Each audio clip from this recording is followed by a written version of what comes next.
All right. You want me to start from the please. top? Would you please? All right. Good morning. We're on the record. I'm Rebecca Tepper, the Secretary of Energy and Environmental Affairs and the Chair of the Energy Facilities Siting Board. Welcome, everyone. This is a hybrid meeting of the Energy Facilities Siting Board taking place at the offices of the Department of Public Utilities, 1 South Station, Boston, and on Zoom. This hybrid meeting is intended to allow everyone to see and hear all speakers here or on Zoom. This meeting is being recorded and will be available on the Siting Board's YouTube channel. For remote attendees, if you are having any difficulties with Zoom, please call or text 857-200-0065 for assistance. With me today or on Zoom are other members of the Siting Board. Chair Jeremy McDermott, Chair of the Department of Public Utilities. Elizabeth Mahaney, Commissioner of the Department of Energy Resources. Bonnie Heipel, Commissioner of the Department of Environment. Tom O'Shea, Commissioner of the Department of Fish and Game. Doug Gruto is not here with us today. Mayor Cahill is going to be here soon. And online we have Chris Callahan and David Whedon. And we have a new member. Is this your first time here, Mark? And we have a new member here for the first time, Mark Ellis, who is the town manager for the town of Barnstable. He is serving as our public member and designee of the Massachusetts Municipal Association. So welcome to the Siting Board. Additionally, Andy Green, the director of the Siting Board, is here at the bench, and he will be serving as our Zoom meeting host. We have 2 items on the agenda today. First, consideration of a tentative decision in EFSB 24-2, D.P.U. 24-190 regarding National Grid's proposed replacement of an existing 10.35 mile, 69 kilovolt overhead electric transmission lines in the town of Palmer, West Brookfield, and Ware, Massachusetts. As part of the project, the company would remove and replace existing structures, improve utility access routes, and reconductor the new transmission line with 69 kV line capable of operating at 115 in the future. This project is commonly referred to as the Palmer-to-Ware Improvement Project. Second, the Siting Board staff will provide an update to the EFSB on EFSB 25-10, that is, implementation activities regarding the new EFSB siting regulations and guidance pursuant to the 2024 Climate Act. So let's start with agenda item number 1.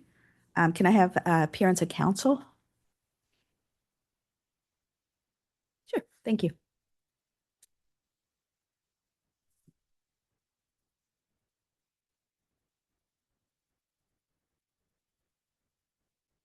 Thank you.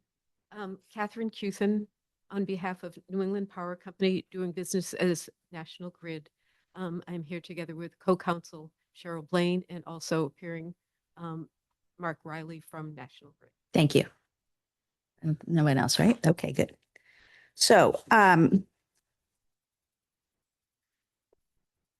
so our first agenda item is the Palmer-to-Ware Improvement Project, and the presiding officer is going to provide us with more details about the project. The Siting Board provided notice of today's meeting to the service list for this proceeding. The notice was also posted on the Siting Board's website. In addition, the notice of this board meeting was provided under the Massachusetts Open Meeting Law. The sequence for this portion of the meeting is as follows. We will listen to comments from public officials this is after we hear from staff, right? Mm-hmm. Then we will listen to comments from public officials. Then the Siting Board's presiding officer will make a presentation, followed by comments from the company. Finally, we will listen to comments from the public.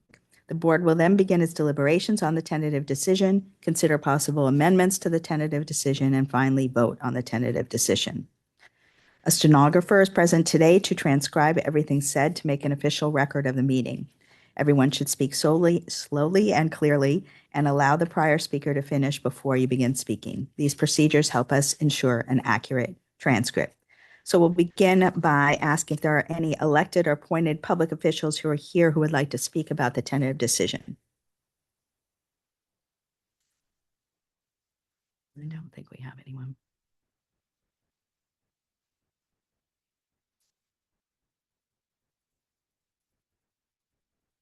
Okay.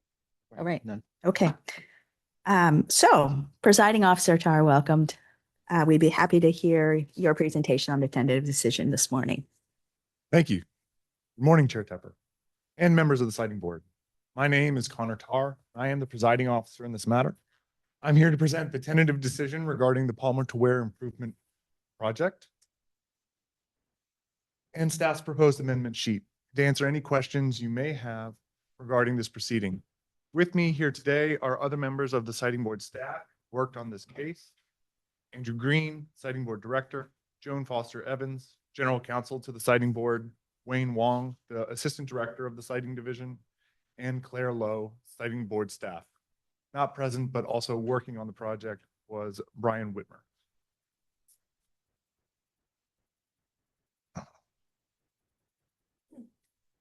So this proceeding is a consolidation of two petitions filed by the New England Power Company doing business as National Grid, hereto referred to as NEP or the company, on December 12th, 2024. One of these petitions was filed with the siting board pursuant to General Laws, Chapter 164, Section 69J, and the other was filed with the Department of Public Utilities under General Laws, Chapter 164, Section 72. Both petitions were consolidated by order of the department chair and referred to the siting board for adjudication. The proceeding was docketed as EFSB 2402, D.P.U. 24190. No additional parties requested to participate in these proceedings.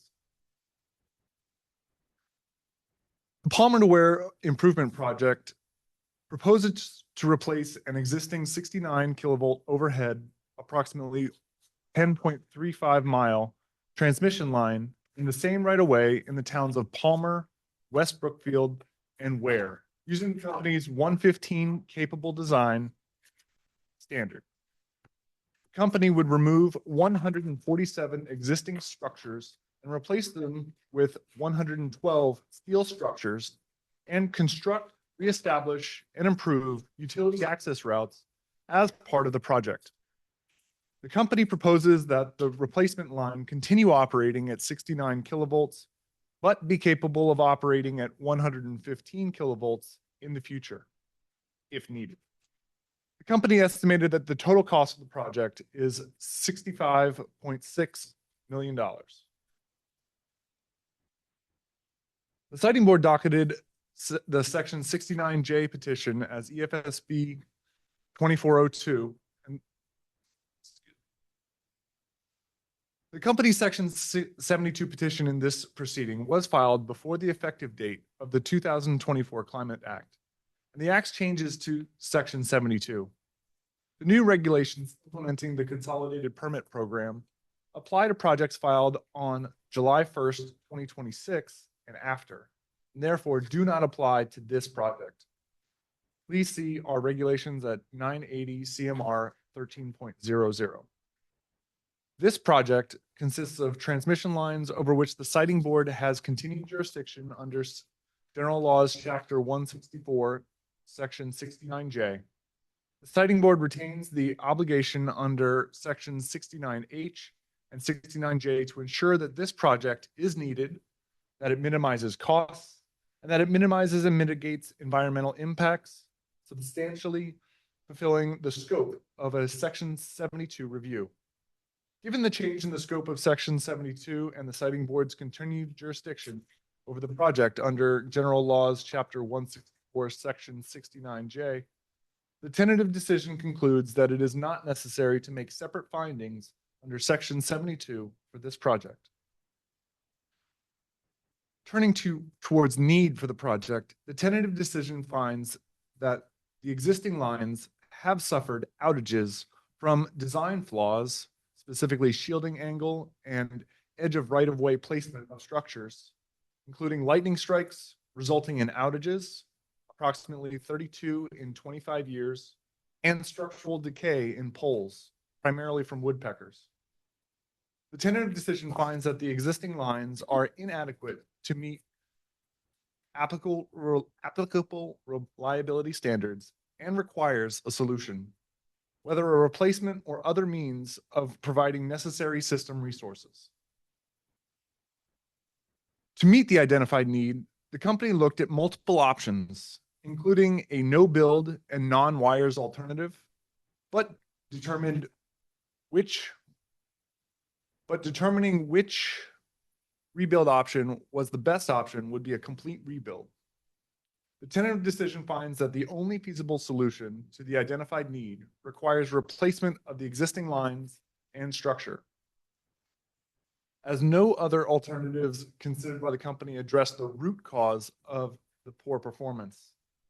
The 115 kV operation is not needed immediately, but the added cost difference of the 115 kilovolt option is approximately $2 million, which is 5% of the budget, and requires increasing structure heights by 10 feet.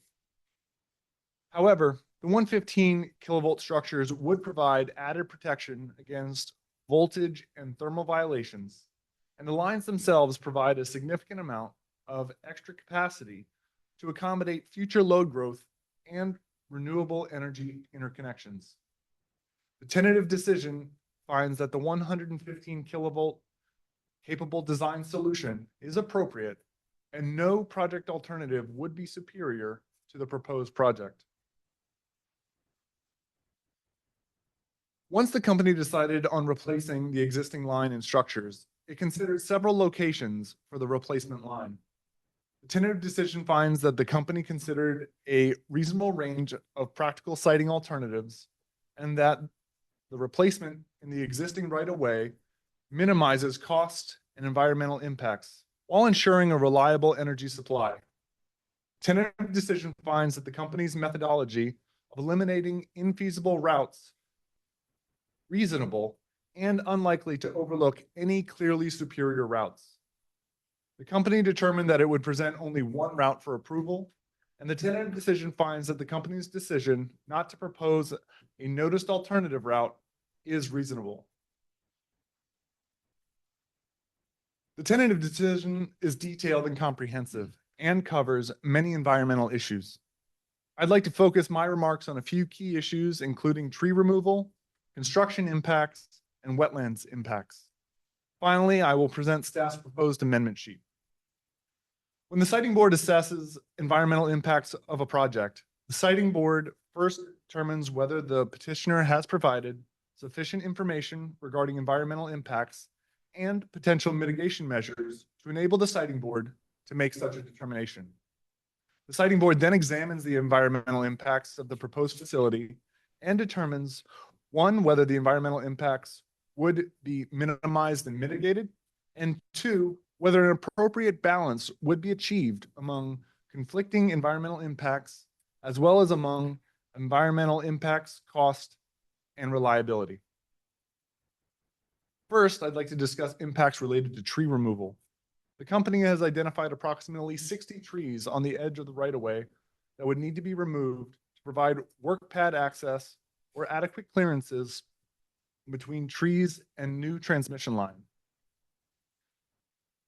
The record shows that the company would seek approval from abutting landowners to clear any trees located outside the right-of-way on adjacent properties. To mitigate this loss, staff have included the following condition. The siting board directs the company to provide one-to-one mitigation for any trees cleared on abutting properties in the form of planting new trees on the property in consultation with the landowner or to provide other mitigation to the landowner. Second, I would like to discuss impacts related to construction of the project. The tentative decision shows that the project would result in temporary impacts to 18 acres of priority habitat and permanent impacts to approximately 2.3 acres. This is from the installation of new structures and access roads. Temporary impacts would result from grading and construction matting. Following the dismantling of the existing lines, the company would remove temporary structures and construction debris, conduct final grading and stabilization of disturbed soil, and restore or replicate affected regulated environmental resource areas as applicable. Lastly, I would like to discuss the project's impacts related to wetlands. The tentative decision shows that the project would have temporary and permanent impacts on wetlands, including the loss of 113 square feet of bordering vegetated wetlands, which the company would mitigate through one-to-one replication off-site. The company committed to working with local conservation commissions to identify potential mitigations for the project impacts to riverfront areas. The record establishes that the project would not impact public water supply resources and does not intersect with any outstanding resource waters. Prior to the construction of the project, the company would develop plans to implement procedures for erosion and sediment control, spill prevention measures, and stormwater control. And it would require its contractors to implement best management practices to minimize impacts to wetlands and water resource areas. Lastly, we'll turn towards the staff's amendment sheet. There are some requested changes to the tentative decision, which are reflected in the amendment sheet.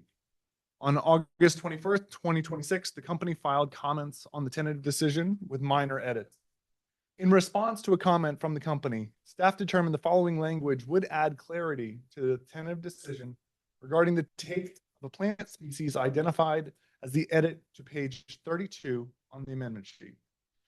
This would read, to mitigate the impact of this take, the company would collect seeds, spread them, and monitor the establishment of a new host plant community, exhibit EFSB LU4S. The company was able to avoid the take of another plant species by relocating one of the replacement line structures in coordination with NHESP, exhibit EFSB LU4S. There is an additional amendment that came to staff's attention prior to the board meeting. It was requested, however, it is not reflected in the amendment sheet. This amendment would also be on page 32. It would be on line 17 and would modify the species referenced from a plant to a moth and would need a motion from the board either on the amendment sheet or the final decision. Lastly, the citing board corrected minor typographical errors in the tentative decision.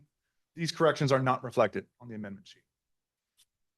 In conclusion, the tentative decision finds that the additional energy resources are needed to maintain a reliable supply of electricity, that the project is superior to the other alternatives identified with respect to providing a reliable energy supply for the Commonwealth with a minimum impact on the environment at the lowest possible cost, that the company has demonstrated that it examined a reasonable range of practical siting alternatives, and that the proposed facilities are sited in locations that minimize cost and environmental impacts while ensuring a reliable supply, that the project along the proposed route in the existing right-of-way would achieve an appropriate balance among conflicting environmental concerns, as well as among environmental impacts, reliability, and cost, and that subject to the specified mitigation and conditions set forth in this decision, the company's plans for construction of the project are consistent with the current health, environmental protection, and resource use and development policies adopted by the Commonwealth. We would be happy to answer any questions now or later in the meeting. I would turn it back over to the board. Thank you, Chair. Thank you very much. Does anybody have any questions for the presiding officer?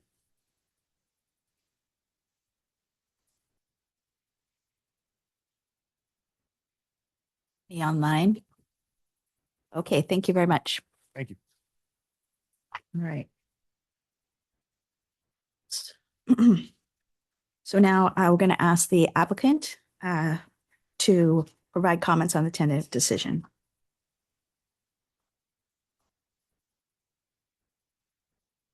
Thank you and good morning, citing board members and staff.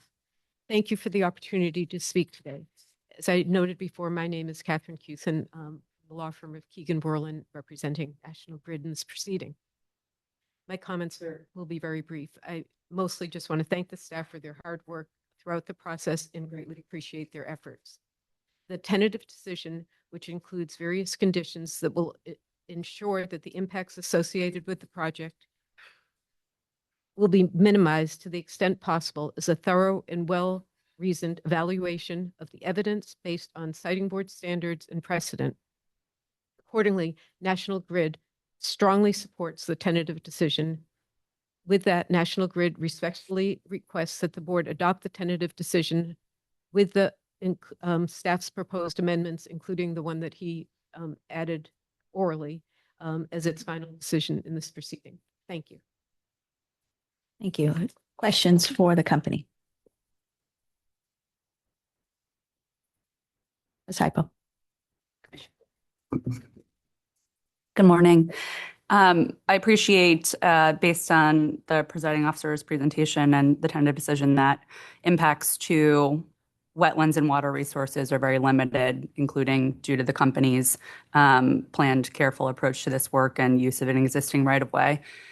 I did note that there is a commitment and directive in the tentative decision to mitigate wetlands impacts 1-for-1 as required by state statute. The expected impacts to the riverfront area are actually larger, more extensive, 2,500 square feet as opposed to the 113 square feet. So appreciating again that we're talking about a relatively small area. Just curious what the plan for mitigation in the riverfront area entails, if you could speak to that. Sure.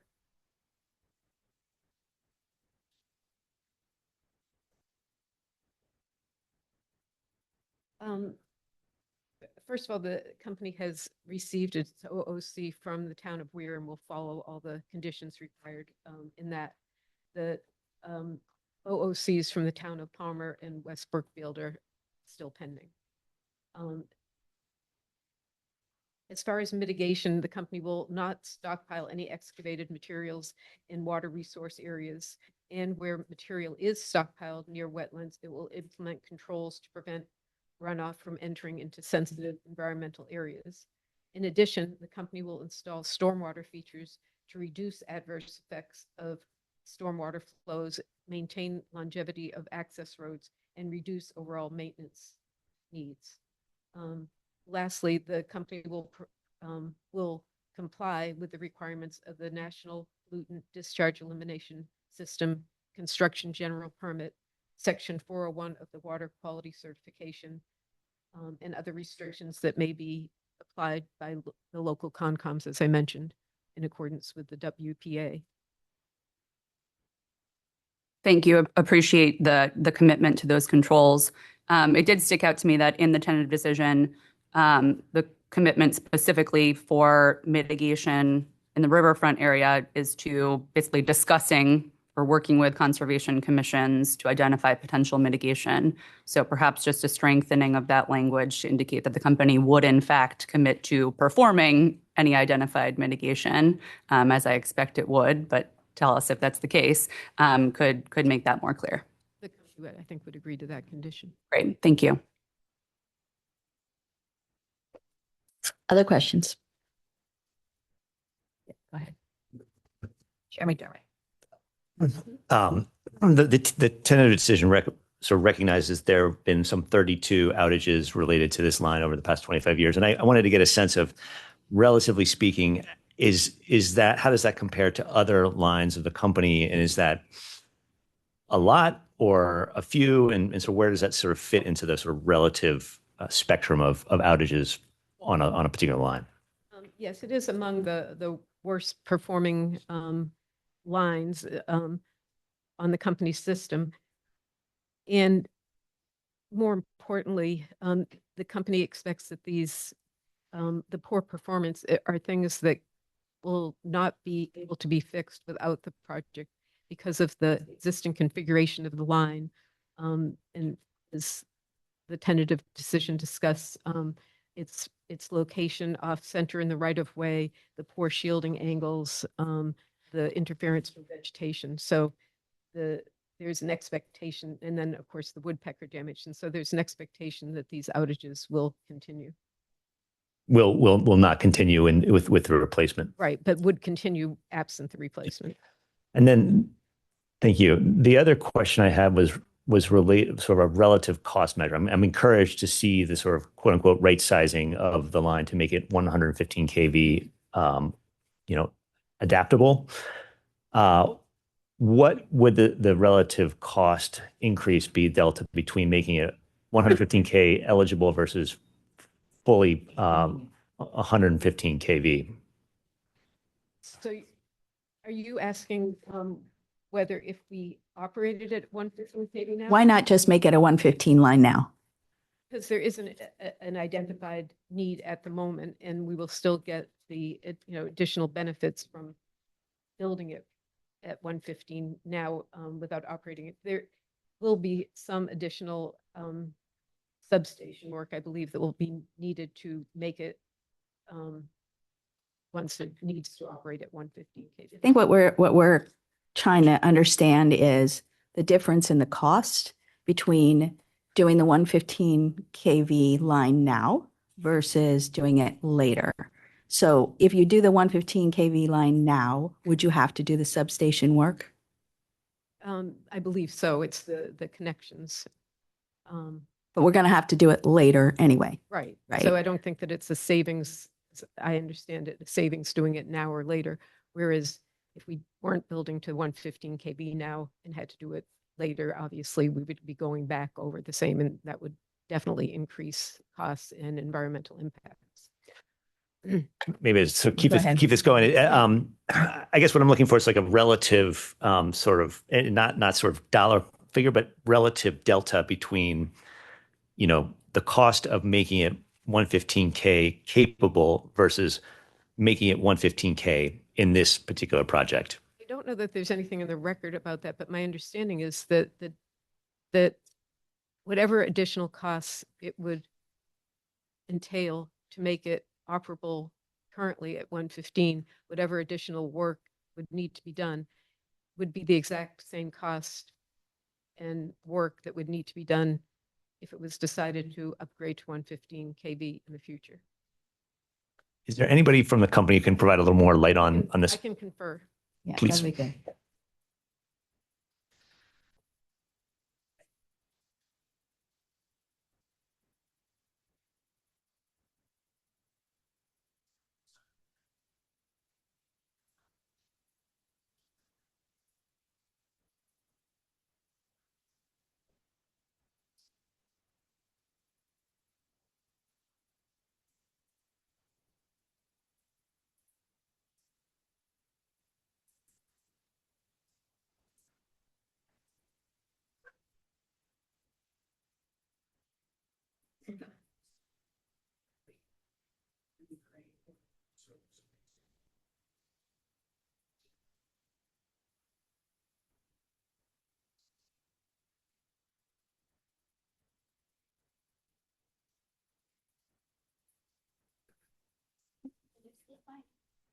Ms. Cuthan, it's fine if your colleagues want to stand up and explain to us. That's fine. Let me try. Okay. Right now, the system, the substations to which the line will connect and is connected to the existing line are operating at 69 kV. If they were to operate now at 115 kV, there would be additional substation work, not only at those substations, but the lines to which they're connected and the substations to which they're connected, as I understand it. It's not something that the company scoped at this time because there isn't a need at this time. I guess what we're trying to understand is, if you're taking it in terms of ratepayers and what they're going to pay, it seems very likely, according to under the record, that you are going to want to do 115 kV in the future. And so the idea that you're going to do all this work now, that you're going to, all this disruption, and then later you're going to do it again. So that's what we want to understand. We want to understand why it's better to do this in two steps rather than one. Yeah, is my understanding, based on the record, I don't think that we are going to be, the work that will need to be done to operate at 115 kV will not be the same work and the same disruption is occurring now. If we were to only build to 69 kV and then we're to do 115 kV later and to put up 115 kV capable lines, et cetera, then that would be disrupting the area again and duplicating expenses. But the work that will need to be done, as I understand it, to operate at 115 kV will be work at the substations and in other locations, not the work that is being done in connection with the project as proposed. I guess I understand what you're saying. It's just when I think about it in the big picture and thinking about sort of our future, you're going to have to make those upgrades regardless, whether you do it now or later. That could be, but right now the company only builds based on its current needs. And right now, although the company foresees that there could be a need outside the 10-year forecast period, right now that doesn't exist. And so the company, has not considered building to, I think that would be perhaps considered overbuilding to the extent that it doesn't have a need to operate at 115 kV right now. What is the life of a transmission line generally? I think I would like to confer. Sure, of course. Is it like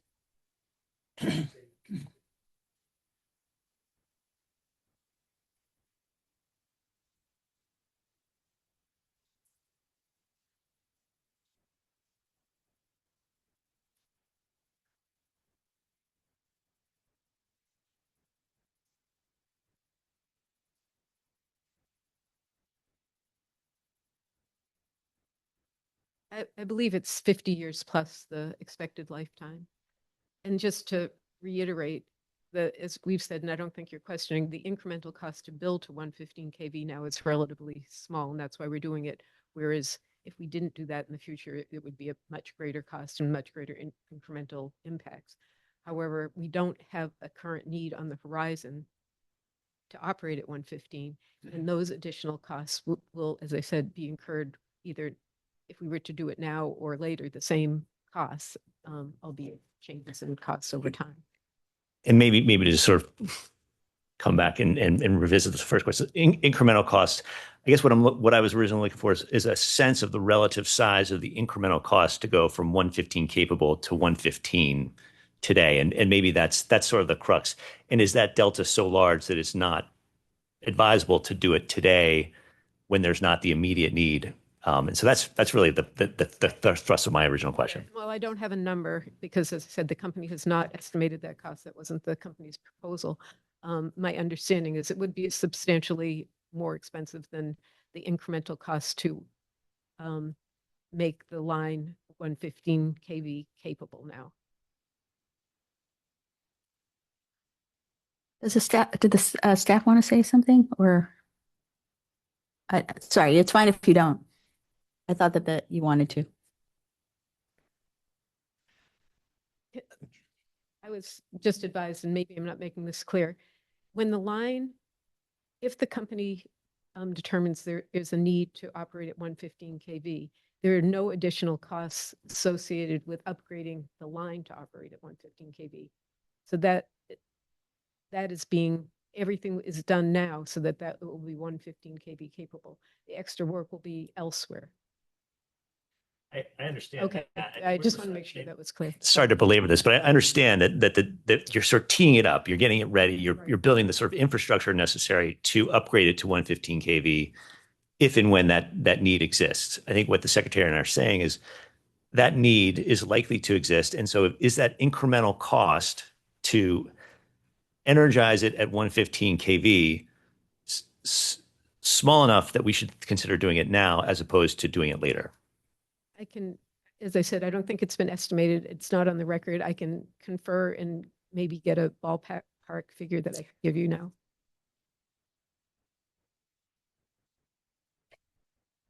Excuse me. Okay. Yeah. And Ms. Lowe, do you have something you want to add? Sure. Hello, my name is Claire Lowe. I would just add to that as has been stated, there's no forecast need within the next 10 years for the 115 kV operation. It's a more long-term look at trends in electrification and increases in load that would necessitate those substation upgrades. So in terms of environmental impact, right now the project environmental impacts are occurring in the right-of-way. When that when/if that eventual need to switch to 115 kV happens, there's no further line work that needs to be done. So the impacts, to the extent that there may be environmental impacts associated with the upgrade work to operation at 115 kV, that would occur at the substations, not in the row. I've got a little additional information, but I don't think it goes quite as far as you'd like. But what I've been told is that the incremental work would likely include reconstruction of the Ware substation, as well as significant work at Palmer substation, and that these costs would be likely similar to or greater than the total costs of the 015 N project that is under review today. So substantial costs. That's helpful. I think that's sort of essentially what I was getting to is we're sort of right sizing the infrastructure so that at the moment where the 115 kV is necessary, we have a glide path to do that infrastructure, but to do it today would not be cost efficient because of the cost to the substation upgrades that would be required. Exactly, given that there is no identified. Okay. Thank you. May I note also that we've done this, the board has approved a couple of other previous projects recently that have taken this approach also, because the incremental cost of building the lot, basically the tower is a little bit taller in the right of way is so low compared to the overall project cost. But the board has for instance, approved that approach in the A1B2 proceeding that I think the board voted on in June. So just as a context.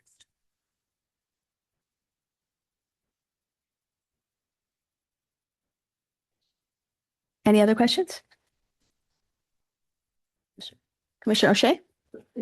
Thank you, Madam Chair. The question is, you mentioned that this upgrade will help with reliability, so we'll have decreased outages. And I just wanted to clarify, did you have an estimated sort of number of outages anticipated with the new line versus what you're experiencing today? No, we don't have an estimate of that.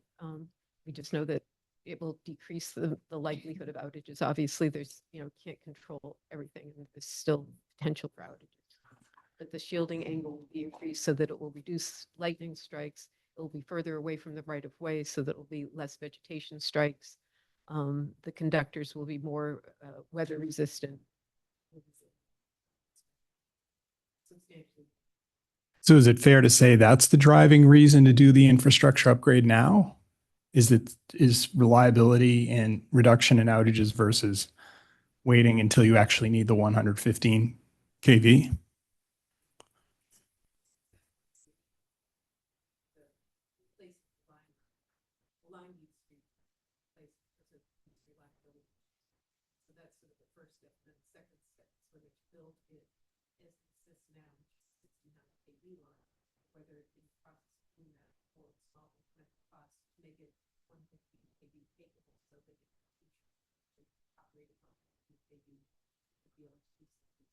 So the existing line is sort of at end of life. Would that be a fair statement?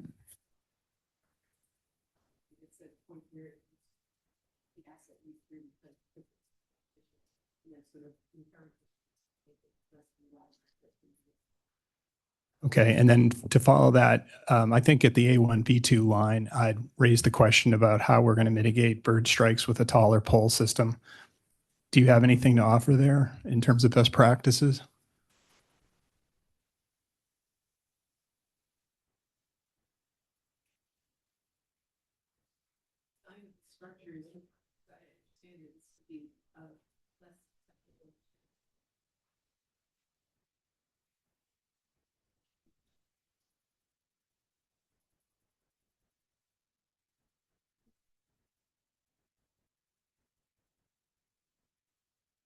The design of the structure will be less susceptible to avian interference. How's that? I believe it's the whole configuration.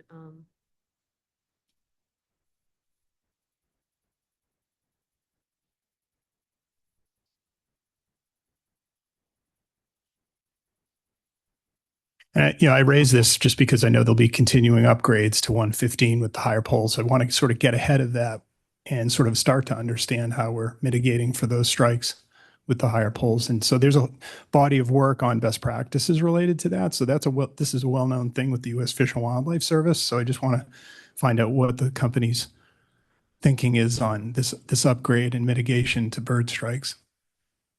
Let me see if I can get further information. I don't think that avian interference was one of the major causes of outages on this line. As I said before, most of them were weather-related lightning strikes and vegetation interference.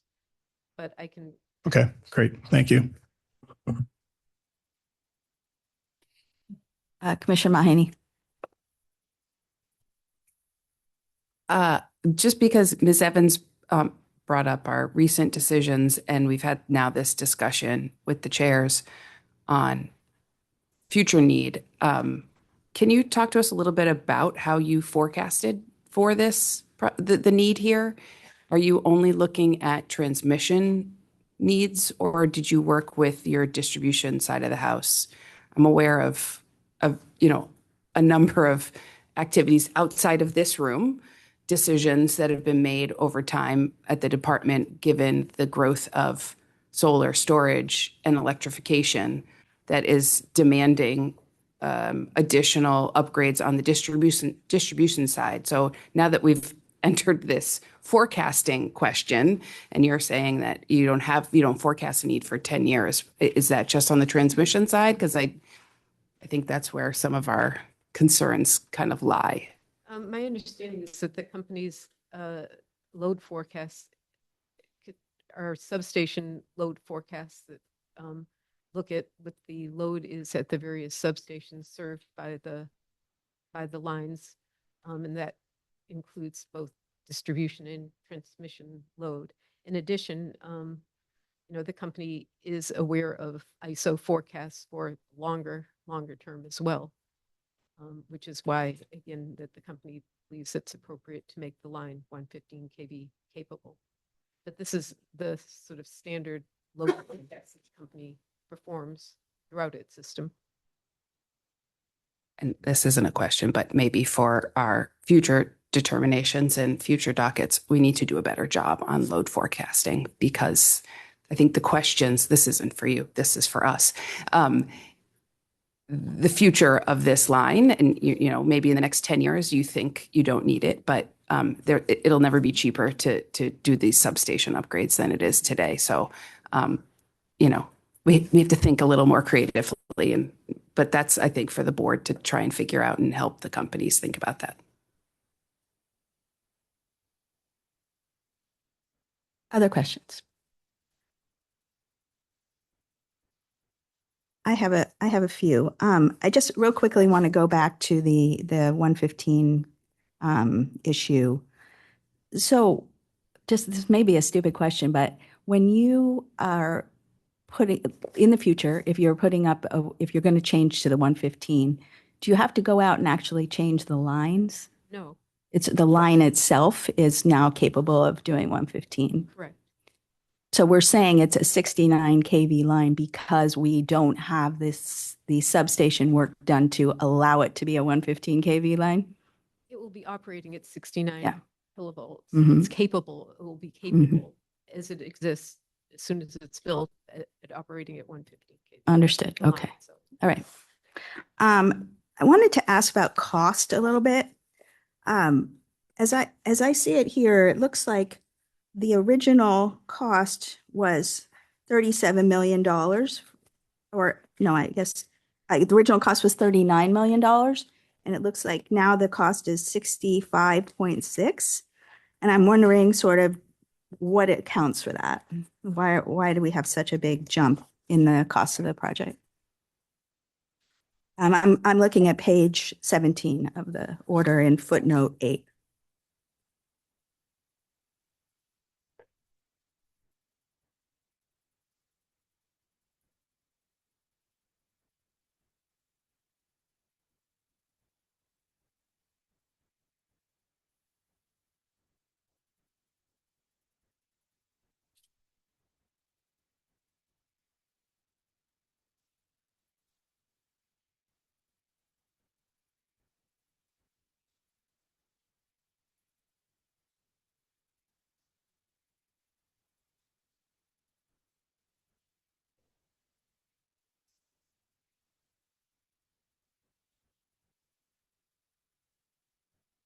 Oh, yes, the footnote that you're referring to in that estimate did not include the cost of the access road.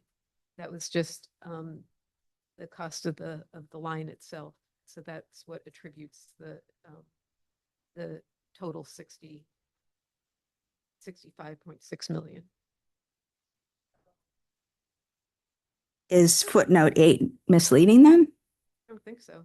Well, it's saying the whole point of footnote 8 is to talking about whether you should use a spacer cable or whether you want to do the 69 kV and to make it to 115 capable. And it's saying it was 39 million to do what you're doing now, right?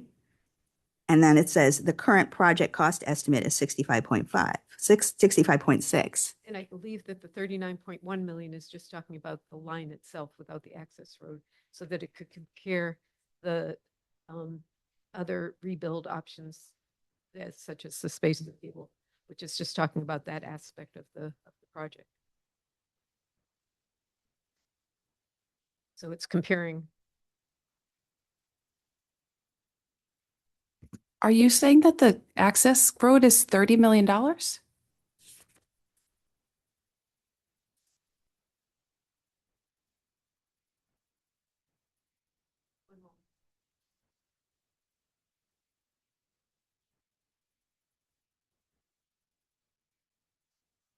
think staff has a comment.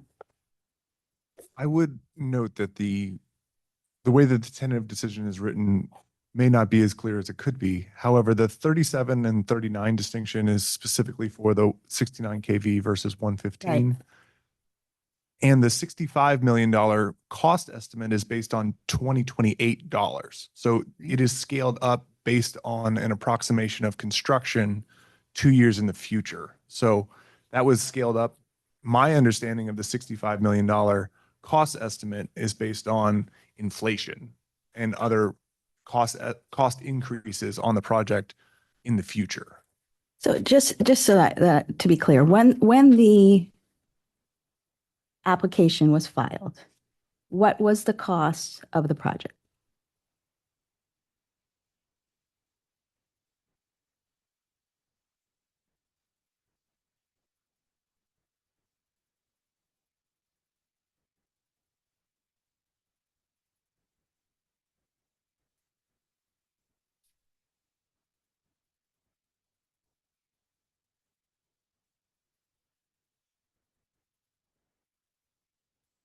Maybe it's in the notice that was in the newspaper.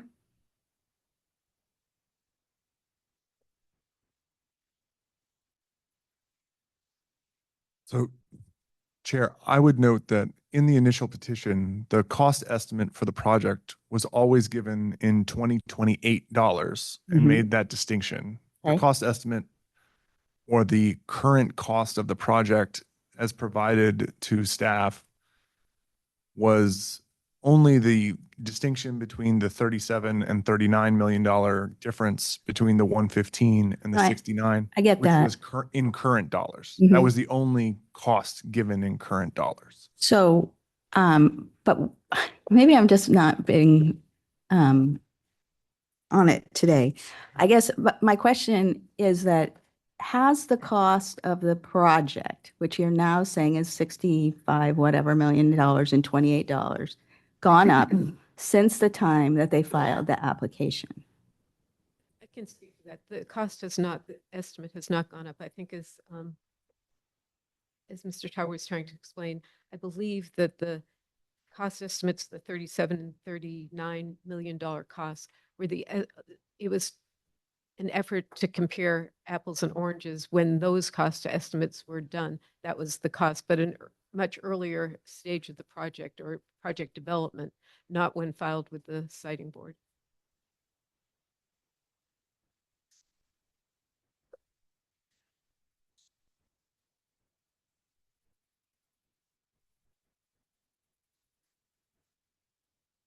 Yeah, it's filed in the petition that the cost was always 65.6 million, broken down by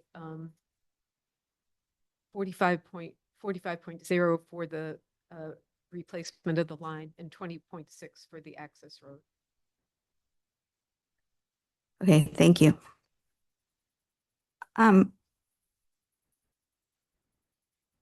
Moving on, a question about the trees. There's a talk about that the company will talk with landowners about trees that they need to take down that's on their property. What if the owner says, no, I don't want you to cut down the tree? I don't think the company can work on property that, it doesn't have permission to do. So, but generally when the company is doing that, it's because they're endangered trees that are, best taken down.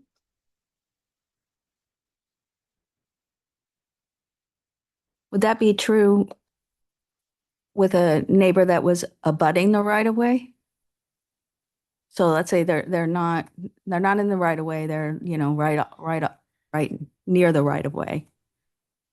My understanding is that if they're not on the right of way and the company does not have a property interest, the company can request that the tree be removed, but I don't think the company can mandate that.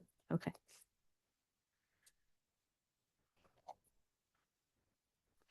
So the new access routes, are those access routes temporary or permanent? I believe that some will be built for construction, but I believe that there's an upgrading of access roads for permanent for maintenance as well. And they're 16 feet wide? Is that the standard practice? Feels very big.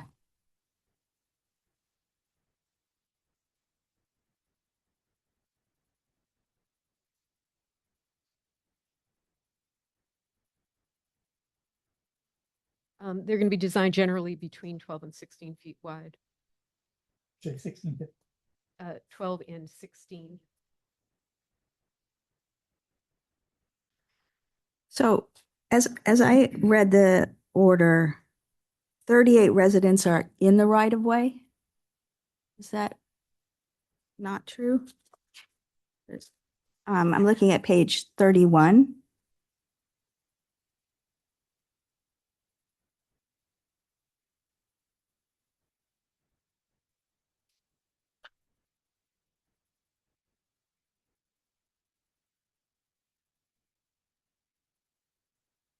So table 3, it says land uses within the project right of way and 300-foot buffer. And it says residential within the right of way 38. Yes, that's correct. And then 21 residents are located within 300 feet of the right of way. Correct? So what happens with the tree situation for the 38 people that are within the right of way, or 38 residences? I imagine that's included within the tree removal that is required.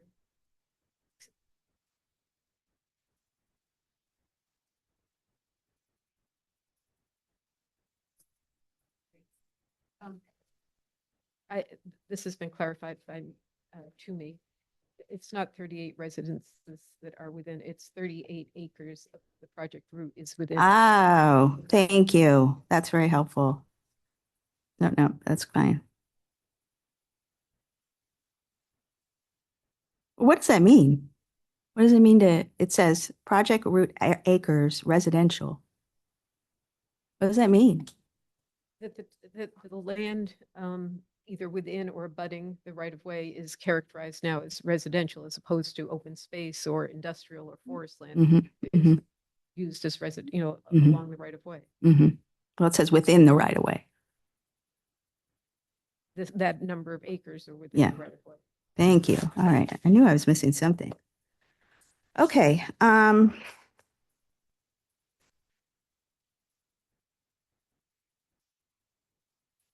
the condition to on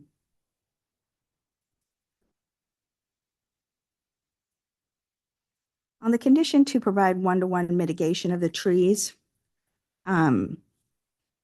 it says by planting new trees on the property. It says the siting board directs the company to provide one-to-one mitigation for any trees cleared on abutting properties by planting new trees on the property in consultation with the landowner or providing other mitigation to the landowner. So, one-to-one mitigation is that simply means you're going to plant a tree on, if you have to cut down one tree on somebody's yard, you're going to put up a new tree? Is that basically what that means? Yes, you know, in consultation with the landowner or providing other mitigation is, you know, so depending what the landowner wants to do as well, will be taken into consideration.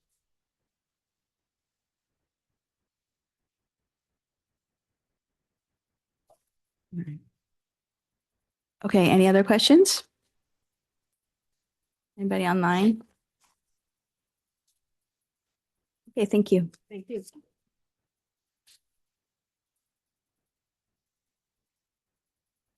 All right, we're going to now move on to comments of the public. If anybody would like to speak, please raise your hand.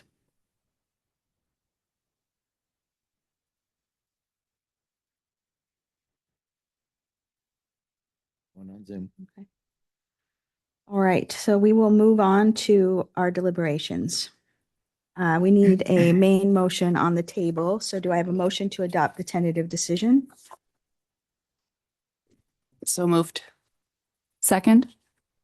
Okay.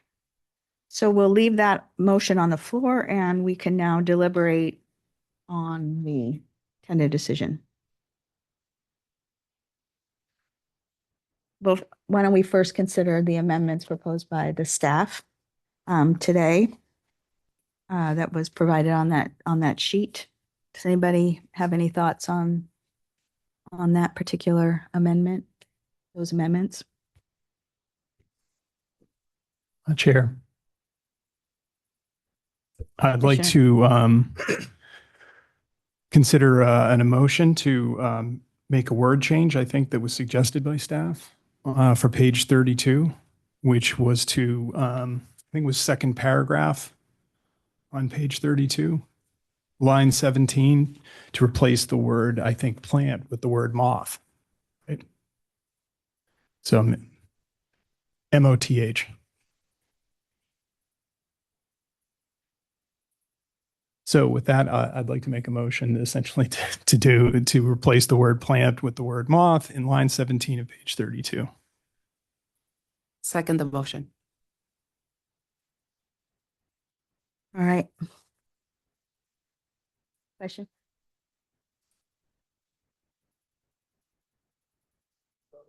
Yeah, I was going to, you sure? Okay. All right, so why don't we have a roll call vote on the staff amendments modification pointed out by Commissioner O'Shea.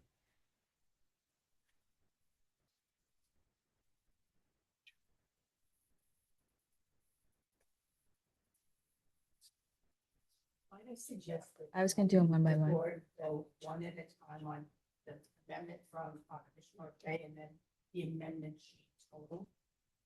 Let's take the moth amendment first. Okay. Yeah, thank you. Okay. Let's have a roll call vote on the Commissioner O'Shea motion. Chair McDermott, Yes. Commissioner Mahoney, Yes. Commissioner Heipel, Aye. Commissioner O'Shea. Aye.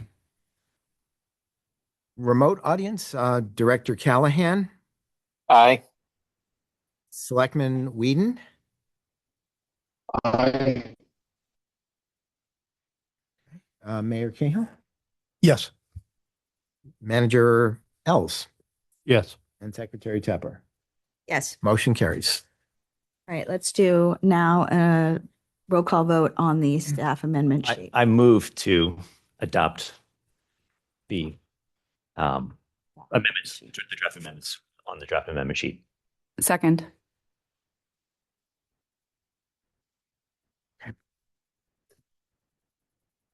Okay, here we go. Again, Chair McDermott, Yes. Commissioner Mahoney, Yes. Commissioner Heipel, Aye. Commissioner O'Shea, Aye. Director Callahan, Aye. Selectman Whedon, Aye. Mayor Cahill, Yes. Manager Els, Yes. Secretary Tepper. Yes. Motion carries. Any other discussion on the tentative decision or further amendments? I mean, I will say on the Commissioner O'Shea question about the height and the best practices with respect to birds. This is the second time that he's asked this question, the second time that nobody's been able to answer it. And I do think it's important for us to understand what it means for us to be putting up larger towers and what are the best practices being employed for to prevent, is it bird strikes? Is that what it's called? Bird strikes. This, I'm sure every company in the country has to deal with this issue. They're building taller and taller poles everywhere. So I would appreciate it if the company could look into that and provide the siting board with a response about that, about what are your best practices in that regard. Thank you. I would like to propose an additional condition consistent with the discussion we had on the record with the company earlier related to the restoration of the riverfront area. So I propose adding as an additional condition following language: the siting board directs the company to work with the local conservation commissions on potential mitigation for impacts within the riverfront area and complete any such mitigation identified in documents issued by the conservation commissions or otherwise required. Who's the otherwise required? Would that be DEP? There is a world in which it could be DEP or even come back to the board. So I just wanted to make sure that we are covered in those instances, but also make it as required in some sort of official document, not just as part of those conversations. So everyone has clarity on exactly what to do. Any questions on Commissioner Heupel's amendment? All right, can somebody second her amendment? Second. Okay. Mayor McDermott, Yes. Commissioner Mahoney. Yes. Commissioner Heupel, Aye. Commissioner O'Shea, Aye. Director Callahan, Aye. Selectman Whedon, Yay. Mayor Cahill, Yes. Manager Els, Yes. and Secretary Tepper. Yes. Motion carries. Further amendments?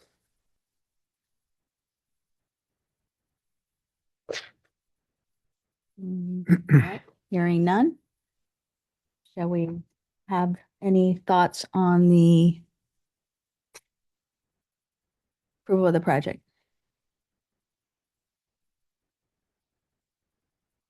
No thoughts?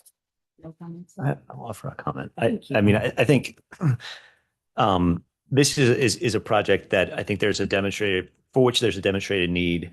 I do appreciate the consideration of the long-term thinking around moving it to 115 kV capable, and that's the kind of mindset that the Commonwealth should be behind. I think we should be in the future sort of looking at making sure that the incremental costs of going to 115 kV immediately should be considered in these kinds of cases. So we're thinking long term about the not only the sort of reliability and resilience of the grid, but also the capacity to adopt more DERs, more electrification, more load. And so I appreciate it, and I think we want to sort of continue to move along that path.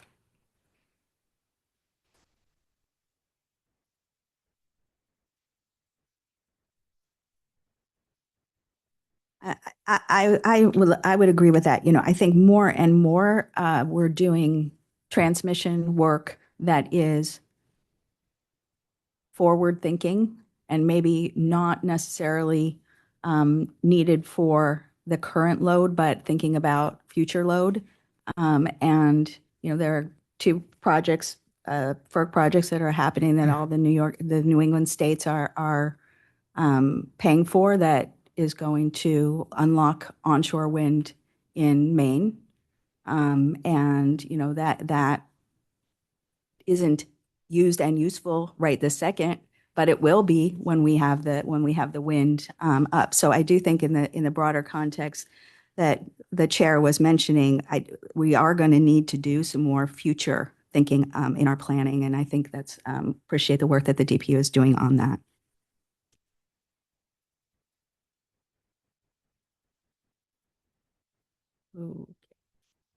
Okay. Can I have a motion to adopt the tentative decision with the amendments that we've already approved?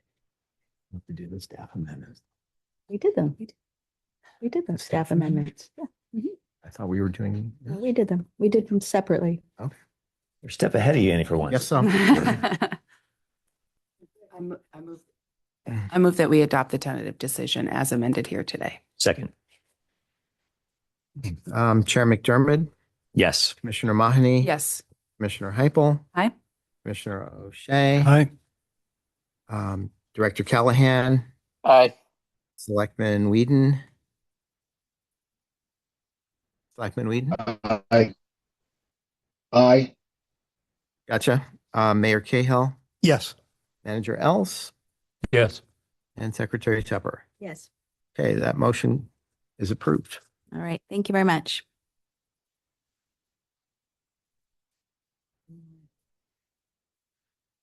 It won't take too long to get through the rest of it. Right. So let's move on to the rest. Let's move on to the rest of our agenda. So what are we doing for the next? We're going to provide a staff update on implementation of the new siting and permitting program being undertaken by the EFSB under the 2024 Climate Act. There are a few updates to just generally let the board know about, although I think we've shared some of the documentation and you may already know most of the story. So this will be fairly brief. We've been working on a few components of the program over the last few months. One is called the baseline standards.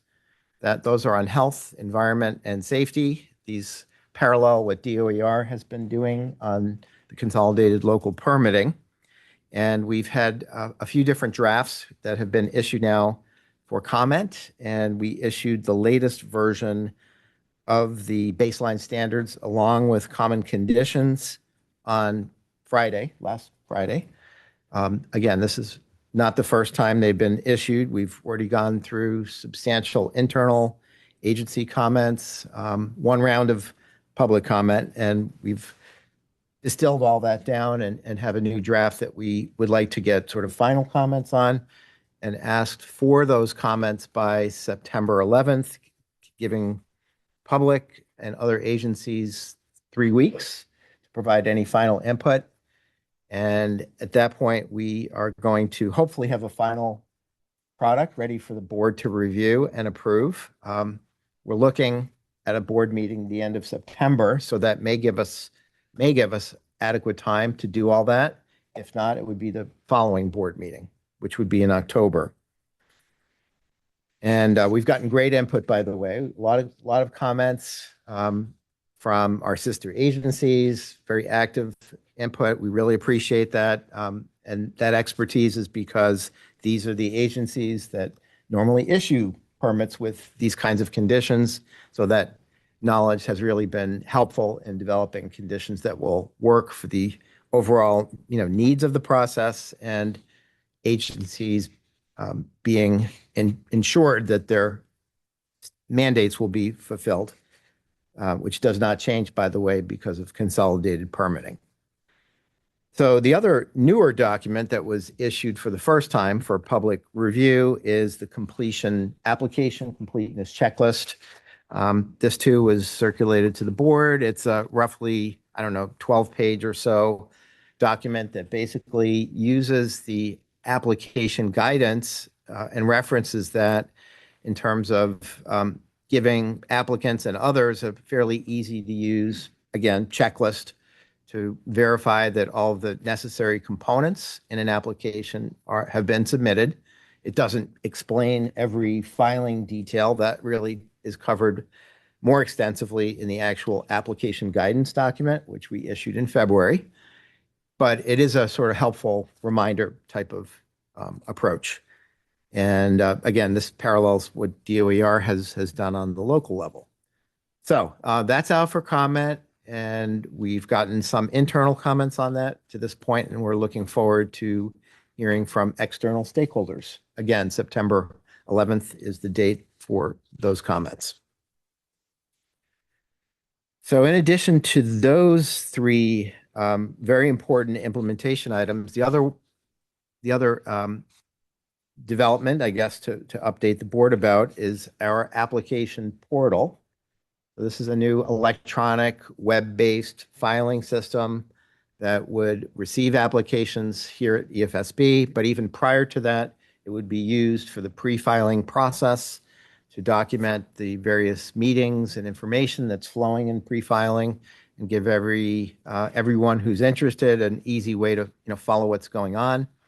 That also relates to an information dashboard, which provides overall metrics on the program and timeliness, staffing, events, and so forth. So that was actually a requirement in the legislation to have that, to have the dashboard.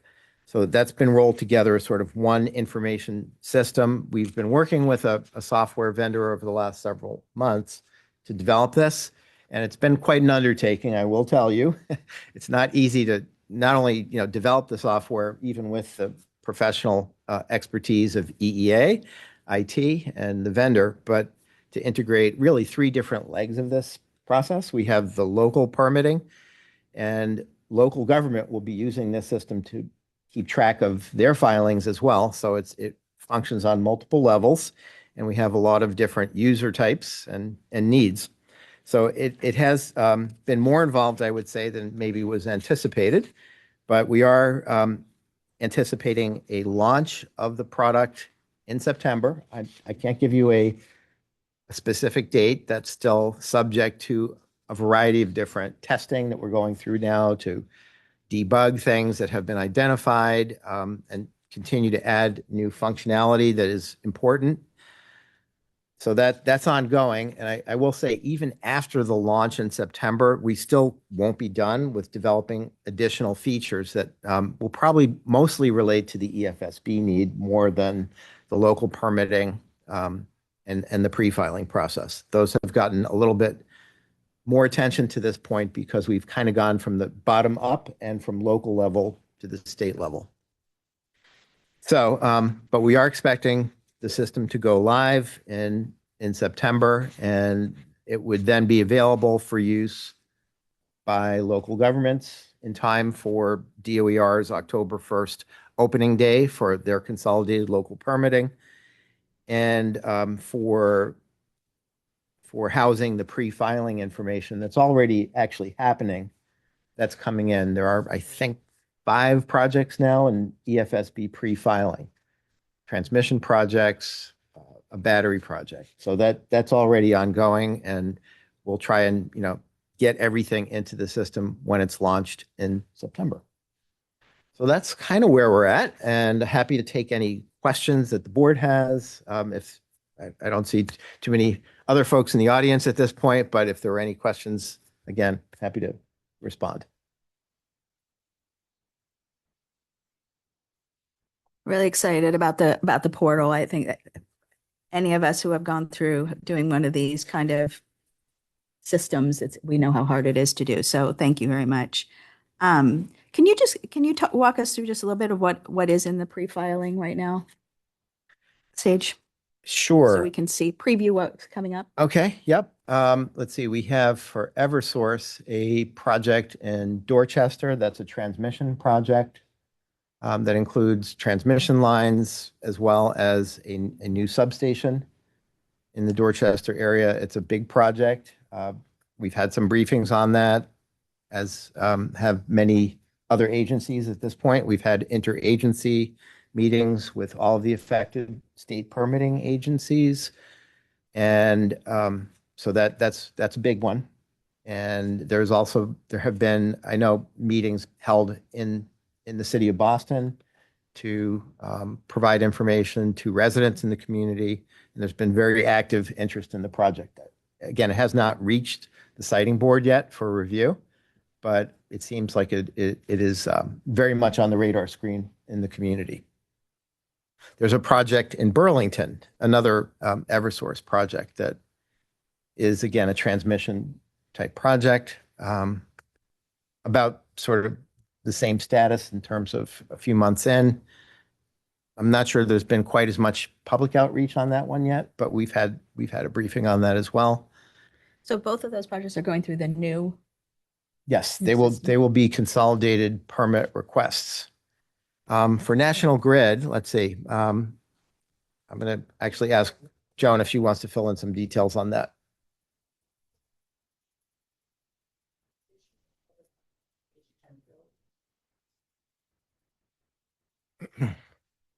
Thank you. The Division of Public Participation has already built an internal dashboard to track the incoming pre-filing. So this is super helpful. We've been involved in the pre-filing meetings with the agencies and the companies on these projects. So as Mr. Green said, there's a project in Dorchester, an Eversource project, a project in Burlington, another Eversource project. The Burlington one is likely to come to us first. It's going to be probably the first large utility project going through the consolidated permit. So there's been lots of coordination on that, which has been really helpful.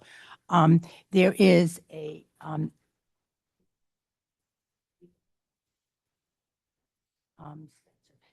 National Grid transmission project that's in pre-filing right now from Spencer to Webster. There is also a asset condition project for Eversource from North Cambridge to Woburn. That's come into the system fairly recently.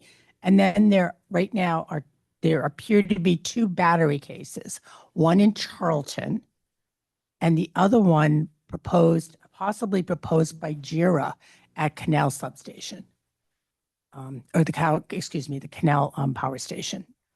So 2 batteries, 4 transmission lines. Again, those are formally in the pre-filing stage. In addition to those projects, we are aware of an Eversource project going through the local consolidated local permitting process. It's a battery project in Hyde Park. So they're going to be testing out the City of Boston's consolidated local permitting process. These individual projects coming through are super helpful for us to kind of identify the pieces that we need to finish. The thing that we don't have in pre-filing and still a little bit of a wild card are projects coming up from the local level under Section 69W. We don't have any of those right now. Remember, Section 69W has 2 different types of projects, ones that are kind of like an appeal of the local decision. Nothing's gone through local decision, so nothing for that has come to us yet. But there's the other piece of Section 69W, which would be a local community decides it doesn't have the resources to address a small project and sends the whole thing up to the siting board, which would actually be a director decision on those. We don't have any visibility on those right now. So one of those could jump the queue for the utility projects that come in. But right now, we expect Burlington is going to come through and they're supposed to file their notice of intent to file with the siting board, I believe, later part of next month. So it's really active right now. So can you give the siting board a preview of what we might see from now until the end of the year that we actually are going to vote on? You're not going to vote on any of these projects. I know that, but I'm asking a different question. Oh, yeah, I'm asking what do you think we're going to be looking at from now until the end of the year? What are we actually going to be voting on? Likely just the additional backlog cases. So there's 1 or 2 transmission lines in the queue right now, and there's some substation upgrade / expansions that are SIP projects from things that have gone through the department already. So those are what are in the queue between now for voting. There's other things going on, but those are what's going on for voting between now and the end of the year.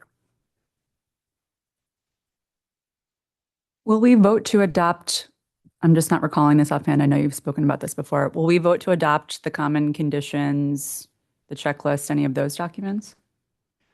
Our recommendation has been to vote to adopt the common conditions and baseline standards as guidance documents.